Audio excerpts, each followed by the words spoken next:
और खबर जबलपुर से, जहां एसिड अटैक केस में एक बड़ा खुलासा हुआ है। सहेली की सुंदरता से जलन के चलते दूसरी सहेली ने अपनी ही सहेली पर एसिड अटैक कर दिया। आरोपी इशिता ने घर में तेजाब छुपा कर रखा था और अटैक के बाद जो बचा हुआ एसिड था उसे आरोपी इशिता ने अपने घर में ही छिपा दिया। बचा हुआ तेजाब पिता ने फिर ठिकाने लगाया और इशिता के अश्लील वीडियो की बात भी सच निकली। आपको बता दें कि दोस्त के साथ एक वीडियो वायरल हुआ था। हमले के बाद दोस्तों ने इस वीडियो को हालांकि डिलीट कर दिया। पिता के लोअर क्लास स्टेटस से इशिता को इतनी शर्म आती थी कि वो अपनी मां पर पिता से अलग होने का दबाव भी बनाती थी। और क्योंकि श्रद्धा का बैकग्राउंड इशिता से बिल्कुल अपोजिट था, उसकी फैमिली बहुत संपन्न थी, खूबसूरत करियर बहुत अच्छा था श्रद्धा का, इसीलिए इशिता को उससे इतनी जलन होती थी कि उसने उसकी जिंदगी ही बर्बाद करने का प्लान बना लिया। तेजाब कांड में ये बहुत बड़ा खुलासा हुआ है कि इसमें ना केवल इशिता इन्वॉल्व थी बल्कि उसके पिता ने भी बचे हुए एसिड को छिपा दिया। बात होती थी और आंटी वगैरह जयराम होती थी, बाकी मेरे को ये सब नहीं मालूम था। ये लोग सहेली थे, आपस में अच्छे से बात चलती थी, कोई दिक्कत नहीं थी। अब मेरे को क्या मालूम कि इसके दिमाग में क्या है मेरी बच्ची के उसके प्रति, और क्या क्या फीलिंग्स है, क्या जनरेट है उन लोगों के बीच में, क्या डिस्टर्बेंस है, मेरे को नहीं पता था इसका। नहीं, मेरे से बिल्कुल जिक्र नहीं हुआ इससे प्रॉब्लम, मेरे को उससे प्रॉब्लम। मेरे से मैं तो ड्यूटी जाता हूँ नाइट में, अभी 2-3 महीने से मैं छोड़ा वो ड्यूटी, नाइट ड्यूटी का सिक्योरिटी गार्ड का चीज है।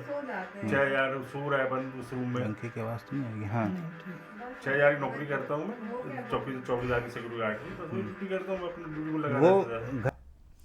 तो जबलपुर के इस तेजाब कांड के बाद अब पुलिस भी अलर्ट मोड पर आ गई है। लाइसेंसधारी दुकानों की अब जांच की जाएगी। स्टॉक और लाइसेंस की पुलिस जांच करेगी। ड्रग इंस्पेक्टर से पूरी डिटेल पुलिस ने इस संबंध में मांग ली है।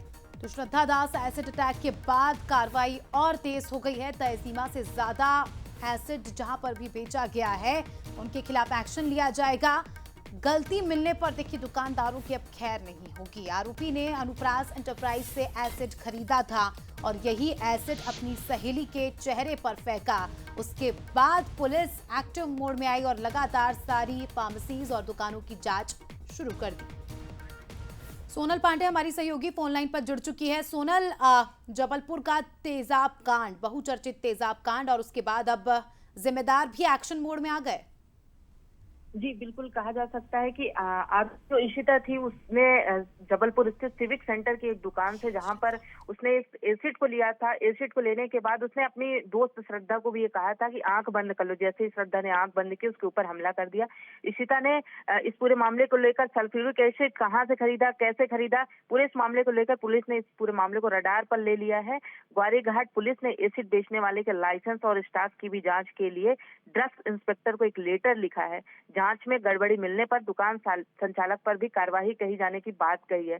फिलहाल इस पूरे मामले को लेकर जो पीड़ित है वो उसके इलाज जारी है। अभी उसके इलाज जारी होने की वजह से उसमें काफी कुछ सुधार है। फिलहाल स्थिति ये बनती है कि एसिड अटैक कहे जाने वाला जब जबलपुर काफी सालों के बाद एक बार फिर सुर्खियों में आ गया, जब एक दोस्त अपनी दोस्त की एक दुश्मन बन गई है। उसकी सुंदरता को देखकर जिम्मेदारों की नींद टूटी है सोनल, और फिर से एक्शन दिखाई देगा। हालांकि कितने समय तक ये कार्रवाई होगी ये देखने वाली बात है। फिलहाल बहुत धन्यवाद आपका तमाम हम तक जानकारी हम तक पहुंचाने के लिए।